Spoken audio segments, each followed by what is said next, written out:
فوری طور پر عمارت کے ایک شاندار اور سجے سجائے اسپیشل سٹنگ روم میں پہنچا دیا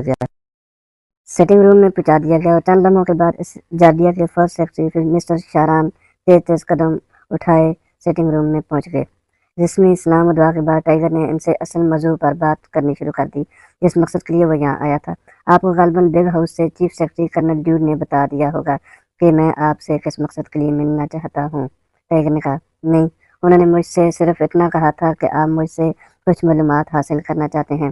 اور سیکرٹری نے کہا، مسٹر شاران، میں یہاں میرے شہاب سے ملنے آیا ہوں، کیا آپ مجھے ان سے ملا سکتے ہیں؟ ٹائیگر نے ان کی طرف غور سے دیکھتے ہوئے کہا، اور میرے شہاب کا نام سن کر مسٹر شاران یوں اچھلے جیسے ان کے صوفے میں اچانک کئی ہزار وولٹ کا کرنٹ دوڑ گیا ہو۔ میجر صاحب، کیا مطلب؟ کون میجر صاحب؟ آپ کس کی بات کر رہے ہیں؟ اور سیکرٹری شاران نے خود کو سنبھالتے ہوئے انتہائی حیرت بھرے لہجے میں کہا، وہی میجر صاحب جو اس ملک کے سینئر سیاح ہیں اور جن کے مضامین پوری دنیا کے بڑے رسائل میں چھپتے رہتے ہیں۔ ٹائیگر نے کہا تو فرسٹ سیکرٹری شاران کا رنگ بدل گیا۔ لیکن جناب، ان کا ہم سے کیا تعلق؟ آپ مجھ سے ان کے بارے میں کیوں پوچھ رہے ہیں؟ فرسٹ سیکرٹری شاران نے خود کو حت الوسع طور پر سنبھالتے ہوئے کہا، دیکھیں مسٹر شاران، مسٹر شہاب نے اقلیمیہ کی بھی سیاحت کی ہے، اور وہ سیاحت کرتے ہوئے اقلیمیہ کے ریاست وانگو میں بھی گیا تھا۔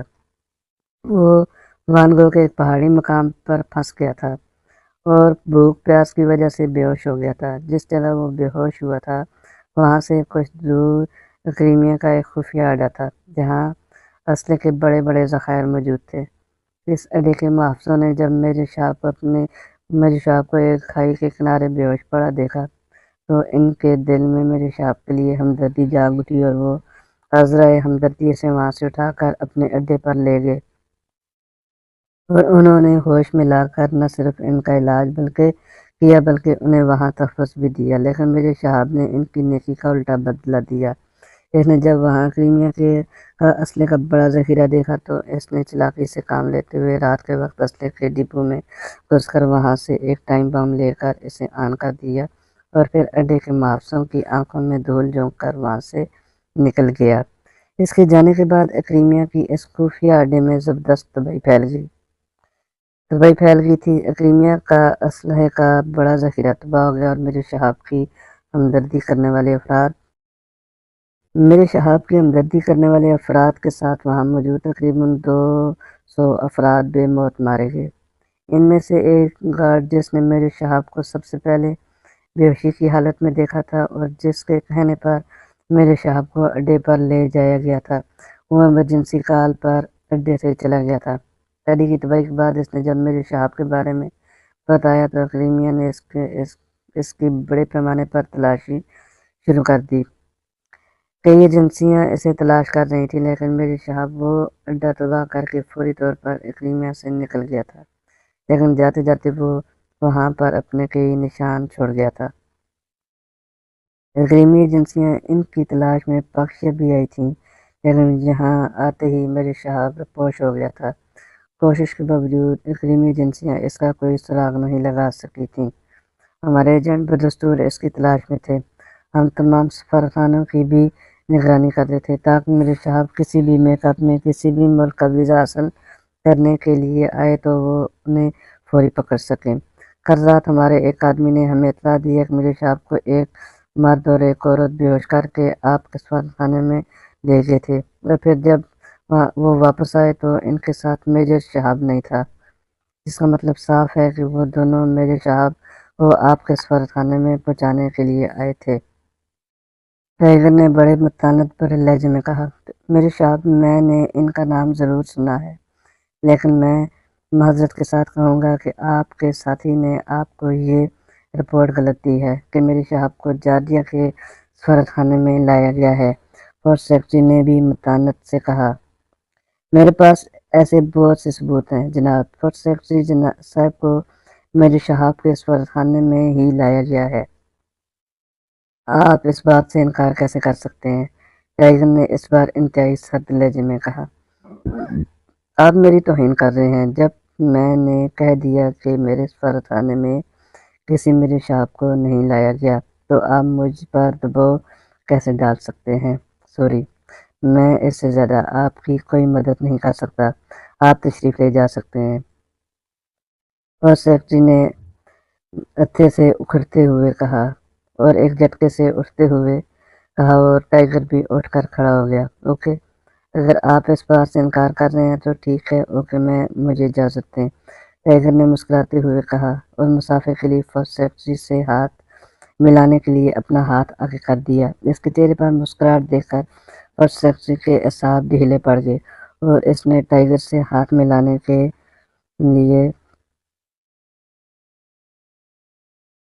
ہاتھ بڑھایا تو یک لخت ٹائیگر کا ہاتھ تیزی سے حرکت میں آیا اور اس کا زوردار مکہ پوری قوت سے فرسٹ سیکرٹری کی کن پٹی پر پڑا۔ فرسٹ سیکرٹری اچھل کر صوفے پر گرا۔ اس کے منہ سے ہلکی سی چیخ نکلی تھی۔ اس سے پہلے کہ وہ دوبارہ اٹھتا، ٹائیگر کا ہاتھ ایک بار پھر حرکت میں آیا اور اس بار فرسٹ سیکرٹری منہ سے کوئی آواز نکالے بغیر بے ہوش ہوتا چلا گیا۔ فرسٹ سیکرٹری کو بے ہوش کرتے ہی ٹائیگر تیزی سے دروازے کی طرف بڑھا۔ دروازہ بند تھا۔ ٹائیگر نے اسے لاک لگایا اور واپس فرسٹ سیکرٹری کی طرف آیا۔ اس نے دیکھ لیا تھا کہ یہی سیدھی انگلی سے نہیں نکل سکتا، تو اس نے انگلیاں ٹیڑھی کرنے کا ارادہ کر لیا تھا۔ اس نے جیب سے رسی کا ایک بنڈل نکالا جو وہ اسی مقصد کے لیے ساتھ لایا تھا۔ اس کے ہاتھ تیزی سے چلنے لگے اور اس نے فرسٹ سیکرٹری کو رسی سے بری طرح سے جکڑ دیا۔ اس سے پہلے ہی دیکھ لیا تھا کہ وہ جس روم میں بٹھایا گیا تھا وہ ساؤنڈ پروف تھا۔ ٹائیگر ابھی فرسٹ سیکرٹری کو جکڑ ہی رہا تھا کہ اسی لمحے فرسٹ سیکرٹری کے سیل فون کی گھنٹی باز اٹھی تو ٹائیگر نے چونک کر اس کی جیب سے سیل فون نکال لیا۔ اسکرین پر ٹرسٹ کا نام ڈسپلے ہو رہا تھا۔ ٹائیگر نے کچھ سوچ کر بٹن پریس کر کے سیل فون کان سے لگا لیا۔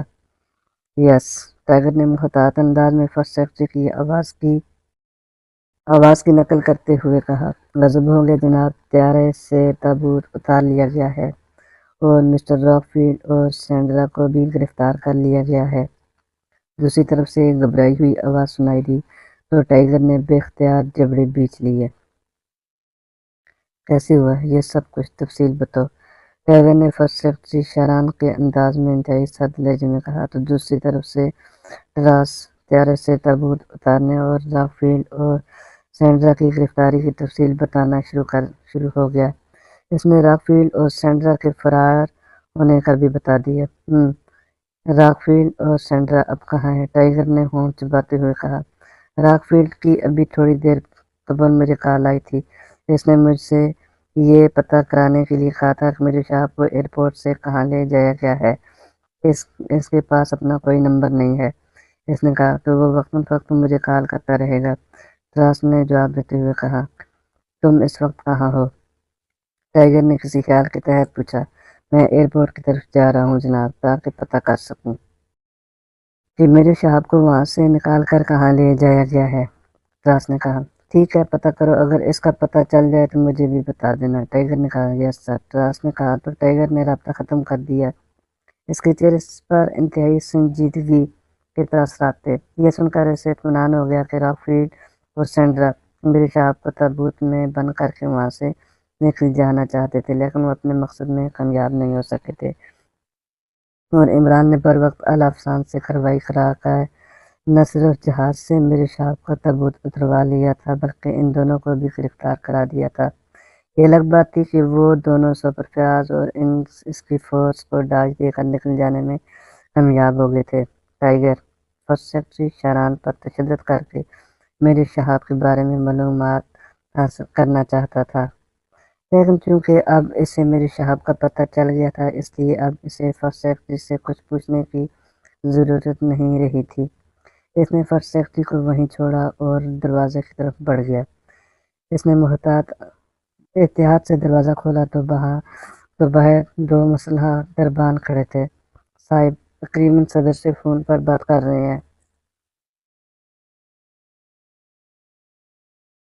جب تک وہ خود باہر نہ آئیں انہیں ڈسٹرب نہ کیا جائے، ٹائیگر نے کہا تو ان دونوں نے اس بات میں سر ہلا دیے اور ٹائیگر اطمینان بھرے انداز میں قدم اٹھاتا ہوا پورش کی جانب بڑھتا چلا گیا جہاں اس نے اپنی کار پارک کی تھی۔ کچھ ہی دیر میں وہ اپنی کار میں جارجیا کے سفارتخانے کے فرسٹ سیکرٹری کی رہائش گاہ سے نکلا جا رہا تھا۔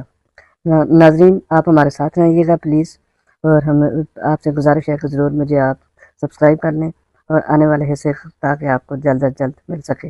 مہربانی. Thank you so much.